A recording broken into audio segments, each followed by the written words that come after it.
જો રૂપલક્ષી દાખલાઓ વિભાગ નંબર ડી માં પૂછાશે 3 માર્ક્સમાં। આ રકમ આપેલી છે આપણી જોડે।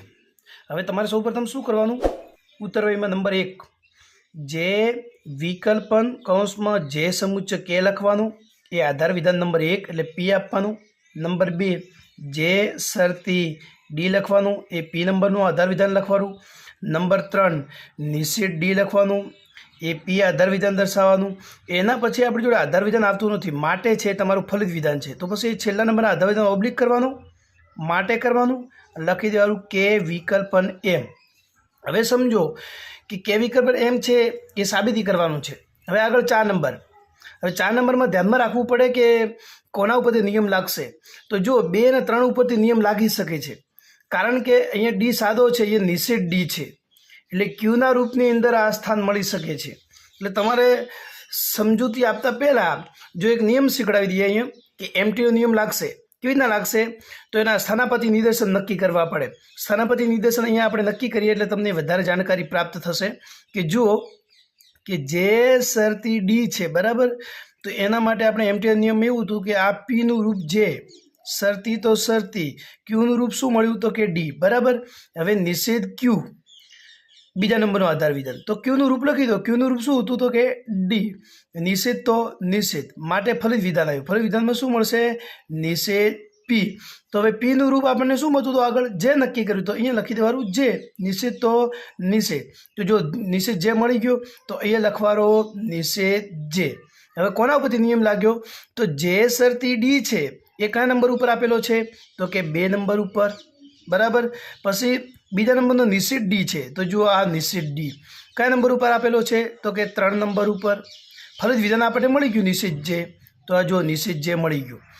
હવે કયો નિયમ લાગ્યો છે, પી શરતી ક્યુ, નિષેધ ક્યુ, માટે નિષેધ પી।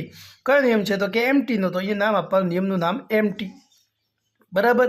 હવે આગળ હજી 5 નંબર આવ્યા।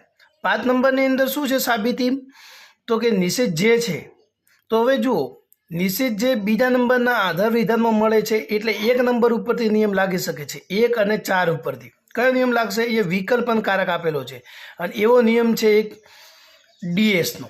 જો ડીએસનો નિયમ લગાવો એટલે કદાચ તમને નિયમમાં ખબર પડશે કે જો જે વિકલ્પન કૌંસમાં જે સમુચ્ચય કે બરાબર। હવે જુઓ આ પીનું રૂપ જે, વિકલ્પન તો વિકલ્પન, જે સમુચ્ચય કેનું રૂપ મળશે ક્યુ। હવે બીજા નંબરનું આધાર વિધાન, બીજા નંબરનું આધાર વિધાન કયું તો કે નિષેધ પી। હવે નિષેધ પી છે બરાબર, તો અહીંયા તમને પીનું રૂપ લખી દો। કેમ પીનું રૂપ, અહીંયા પી મળ્યો છે, તો પીનું રૂપ શું આવશે જે, નિષેધ તો નિષેધ, માટે તમને ફલિત વિધાનમાં શું મળે છે તો કે ક્યુ, શું મળશે ક્યુ। તો ક્યુનું રૂપ લખી દો। ક્યુનું રૂપ શું હતું આપણી જોડે ઉપર જોઈ લો તો કે જે સમુચ્ચય કે, તો અહીંયા લખી દેવાનું જે સમુચ્ચય કે। આ આપણને રૂપ મળ્યું, ફલિત વિધાન મળ્યું, તો એ ફલિત વિધાન લખવાનું અહીંયા તો કે જે સમુચ્ચય કે કોના ઉપરથી લાગ્યું, તો જે વિકલ્પન કૌંસમાં જે સમુચ્ચય કે કયા નંબર ઉપર છે તો કે 1 નંબર ઉપર, તો એ લખવાનું 1 નંબર બરાબર। બીજા નંબરનું આધાર વિધાન નિષેધ જે મળે છે, તો નિષેધ જે કયા નંબર ઉપર છે તો કે 4 નંબર ઉપર। આ નિયમ કયો બંધ બેઠે છે તો કે ડીએસ, તો એ નામ આપવાનું ડીએસ બરાબર।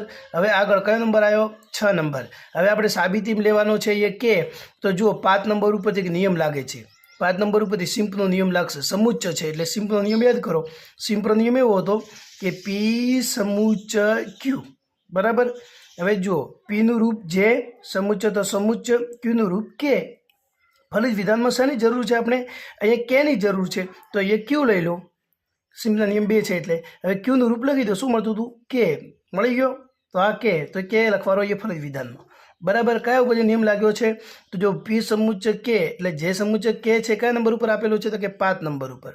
સીધું આપણને શું મળ્યું ફલિત વિધાન, તો ફલિત વિધાન કેમ મળી ગયો છે, તો એમાં લખવાનું 5 નંબર ઉપરથી સિમ્પનો નિયમ લાગ્યો છે એટલે સિમ્પ। હવે આગળ કયો નંબર આવ્યો તો કે 7 નંબર। હવે જુઓ 7 નંબરની અંદર અહીંયા કોઈ જગ્યા ઉપર એમ આપેલો નથી, પણ અહીંયા જુઓ વિકલ્પન કારક છે, એટલે વિકલ્પનનો મતલબ કે એડ કરવો, તો એક નિયમ છે એડનો। હવે એડનો નિયમ એવો છે કે પી માટે પી વિકલ્પન ક્યુ, અહીંયા એક જ વિધાન છે, તો એ પીનું રૂપ લખી દો આપણે કે બરાબર। હવે પાછું પીનું રૂપ ફરી વિધાનમાં શું મળે છે? તો પીનું રૂપ આગળ કે તો અહીંયા લખવાનું કે વિકલ્પન, તો વિકલ્પન ક્યુમાં એડ કરવાનો છે. શું એડ કરશો? તો કે એમ, તો અહીંયા લખી દેવાનું એમ. એટલે કે વિકલ્પન એમ મળી ગયો? તો કે હા. તો અહીંયા લખવાનું કે વિકલ્પન એમ. બરાબર. કયા ઉપરથી નિયમ લાગ્યો છે? તો કે 6 નંબર ઉપરથી. કયો નિયમ છે? તો કે એડનો નિયમ. અમારી આ શોર્ટકટ ટ્રીક તમને ગમતી હોય તો શેર, લાઇક કરવાનું ભૂલતા નહીં.